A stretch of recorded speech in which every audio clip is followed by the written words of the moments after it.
Alors ici, on va se focaliser sur des mots-clés à fort CTR et avec un ACoS élevé. Autrement dit, on va se focaliser sur des mots-clés qui génèrent du clic, mais qui nous coûtent cher. Alors ici, on est dans quel type de situation? Finalement, on est dans une situation dans laquelle votre listing attire les gens, c'est-à-dire que les gens cliquent sur votre page produit, ils rentrent dedans, mais après, il n'y a pas de conversion. Les dépenses sont là, mais comme il n'y a pas de vente, votre ACoS s'alourdit.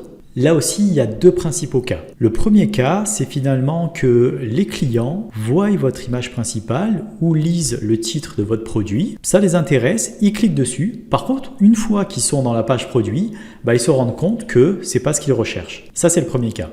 Deuxième cas, vous avez des enchères trop élevées, tout simplement. Même si derrière vous avez des ventes, le fait que le niveau d'enchères sur certains mots très concurrentiels sont trop élevés, ça vous génère des dépenses et ça vient alourdir votre ACoS.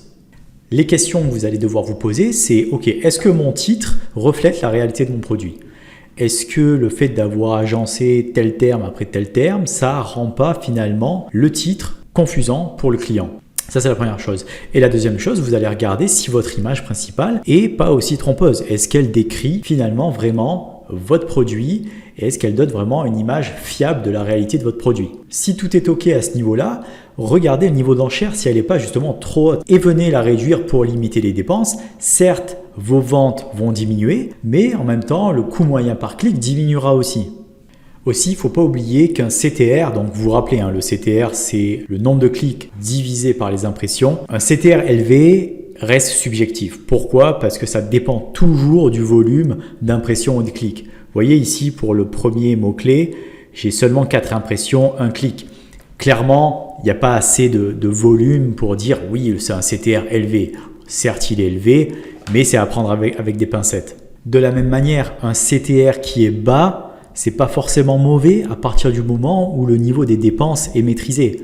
Et justement, ça pourrait être aussi une opportunité pour venir augmenter un peu le bid, qui va augmenter les dépenses, mais voir un peu finalement si on arrive aussi à faire remonter le CTR en apparaissant peut-être un peu mieux dans les résultats de recherche, etc.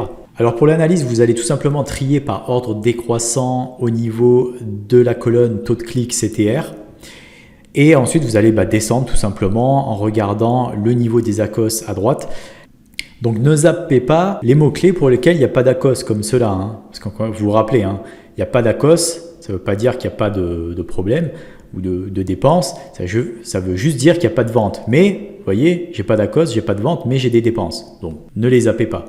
Donc au niveau de l'analyse, ici c'est une impression écran que j'avais faite une semaine après avoir lancé la campagne. Donc il n'y a pas énormément de volume et d'activité.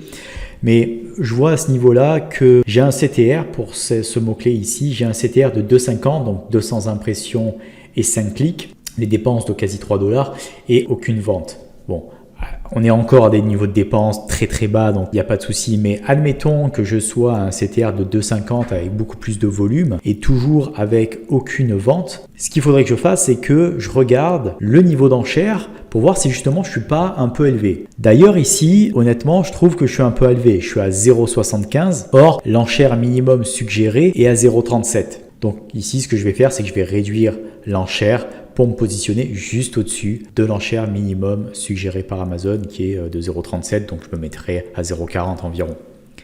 Quand vous avez beaucoup plus de volume, etc., qu'il y a pas mal d'ACoS qui commencent à apparaître, je vous ai mis à droite un petit tableau qui aide justement à ajuster ces niveaux d'enchères par rapport aux ACoS. Donc voilà, par exemple, si j'avais un mot-clé pour lequel je n'étais pas satisfait des résultats avec un ACoS qui était à entre 30 et 50%, là, il est recommandé de diminuer l'enchère de 20%. Donc voilà, ça c'est un petit tableau d'aide qui permet, parce que des fois, c'est vrai qu'on est un peu perdu, on se dit ok, je diminue de combien, on ne sait pas trop. Donc ça c'est un tableau auquel je me réfère aussi pour me donner une idée, savoir ok, à combien j'augmente, à combien je diminue, etc.